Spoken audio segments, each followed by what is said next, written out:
Welcome to the YouTube channel of Lalbagh girls. तो बच्चों, आज का ये वीडियो क्लास 8th के लिए है, जिसमें मैं आपको आपका लिटरेचर में से 3rd चैप्टर पढ़ाने जा रही हूँ, जिसका शीर्षक है ताई। तो इस कहानी में जो है पात्र हैं, जैसे कि हर कहानी में पात्र होते हैं। इसमें से कुछ मुख्य पात्र हैं, कुछ गौड़ पात्र हैं। जैसे मुख्य पात्रों में रामेश्वरी है और उनके पति हैं रामजी दास। गौड़ पात्रों में रामजी दास के भाई हैं, जिनका जिनका नाम है कृष्णदास। कृष्णदास जो है रामजी दास से छोटे हैं। कृष्णदास की उम्र 21 वर्ष है और रामजी दास की 35 वर्ष। साथ ही साथ कृष्णदास की पत्नी हैं और उनके 2 बच्चे हैं, जिसमें से एक उनका पुत्र है और एक पुत्री। पुत्री का नाम चुन्नी है, उनके पुत्र का नाम जो है वो है मनोहर। तो कहानी का आरंभ होता है जहाँ पर ताई जो है घर में बैठी हुई हैं और मनोहर वहीं पर खेल रहा है। मनोहर ताई की तरफ आकर्षित होता है और उनकी तरफ जाता है, लेकिन ताई उसको झिड़क देती हैं। उसी समय रामजी दास वहाँ पर आते हैं। रामजी दास को देखते ही मनोहर उनकी तरफ भागता है और जो है उनकी गोद में चढ़ जाता है और जो है रेलगाड़ी के लिए ज़िद करने लगता है। रेलगाड़ी बहुत छोटी सी चीज़ है, तो रामजी दास भी कहते हैं कि हम तुमको रेलगाड़ी दिला देंगे, लेकिन ये बताओ कि रेलगाड़ी में किसको बैठा के घुमाने जाओगे। तो वो सबका नाम लेता है, केवल अपनी ताई का नाम नहीं लेता है। तो रामजी दास कहते हैं क्यों अपनी ताई को नहीं ले जाओगे, वो क्या तुमको प्यार नहीं करती हैं। तो ऐसा सुनते ही मनोहर जो है बिल्कुल चुप हो जाता है और फिर वहाँ से चला जाता है।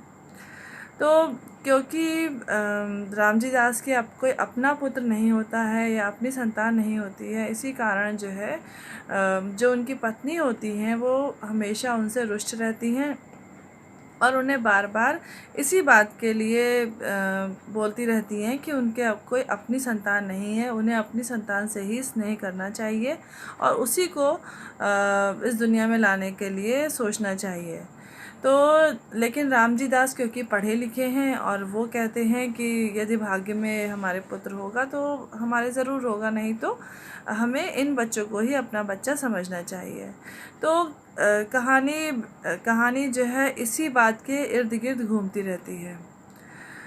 फिर इसके पश्चात कहानी आगे बढ़ती है, जहाँ पर जो है एक दिन छत के ऊपर ताई जो है शाम के समय अकेली हैं और वहाँ पे दोनों बच्चे खेल रहे हैं। दोनों बच्चों को खेलते हुए देखकर ताई जो है उनसे स्नेह करने लगती है और उन्हें गले से लगाती है और प्यार करने लगती है। उस समय वो उस भाव को पूरी तरह से भूल चुकी हैं जब उन्होंने ऐसी कोई भी बात अपने पति से कही या बच्चों से घृणा करी। तो ये घृणा का भाव जो है उस समय नहीं दिखाई देता है। अचानक ही रामजी दास उस छत पे आ जाते हैं। उनको देखते ही ताई जो है वो अपना स्वभाव बिल्कुल बदल लेती हैं और बच्चों से फिर से घृणा करने लगती हैं। ये बात रामजी दास को बिल्कुल भी पसंद नहीं है, लेकिन ताई जो है उनको क्योंकि अपनी बात मनवानी है, इसलिए वो हमेशा इसी बात पर जोर डालती हैं। पर जो इस कहानी के लेखक हैं विशंभर नाथ शर्मा जी, उन्होंने मानव स्वभाव के बारे में बताया है कि मानव स्वभाव ऐसा है कि यदि वो एक बार ये मान ले कि ये चीज़ उसकी है तो ये चीज़ उसे बहुत प्यारी हो जाती है, और यदि वो ये समझ ले कि ये चीज़ मेरी नहीं है तो वो चीज़ उसकी कभी भी अपनी नहीं बन सकती है।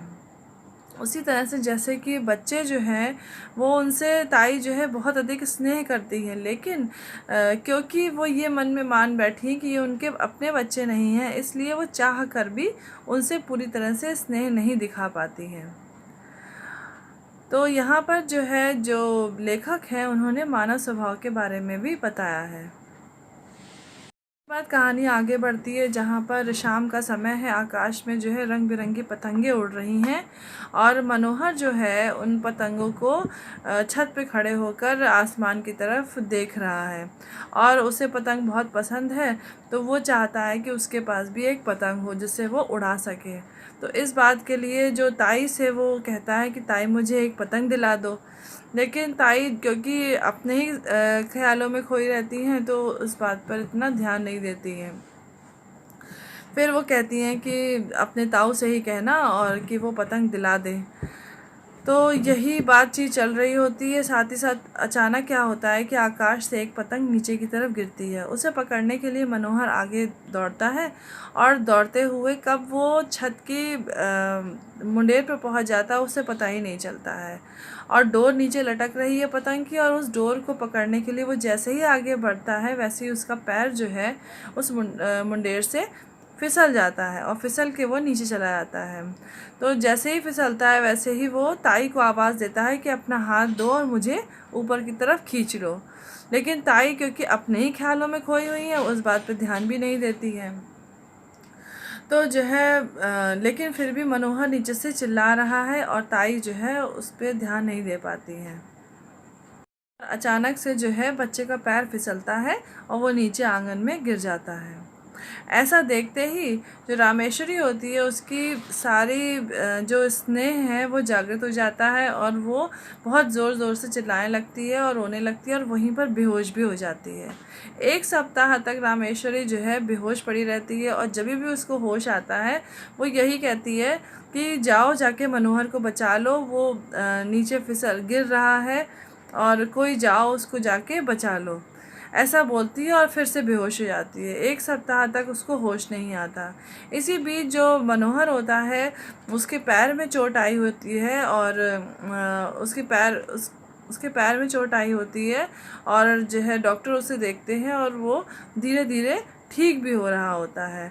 जैसे ही ताई को होश आता है सबसे पहले वो मनोहर को के बारे में पूछती हैं और उसे जो है अपने पास लाने के लिए कहती हैं।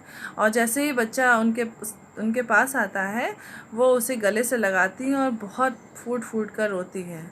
इस प्रकार से इस कहानी का अंत होता है और जो स्नेह था रामेश्वरी का उन बच्चों के प्रति वो स्नेह पूर्णतः जागृत हो जाता है और इस कहानी का अंत हो जाता है। कहानी से हमें ये शिक्षा मिलती है कि हमें कभी भी किसी से घृणा नहीं करनी चाहिए, भले ही वो हमारा अपना है या फिर किसी और का है। हमें सबसे ही स्नेह करना चाहिए, तभी हमारा जीवन सार्थक होता है। Thank you.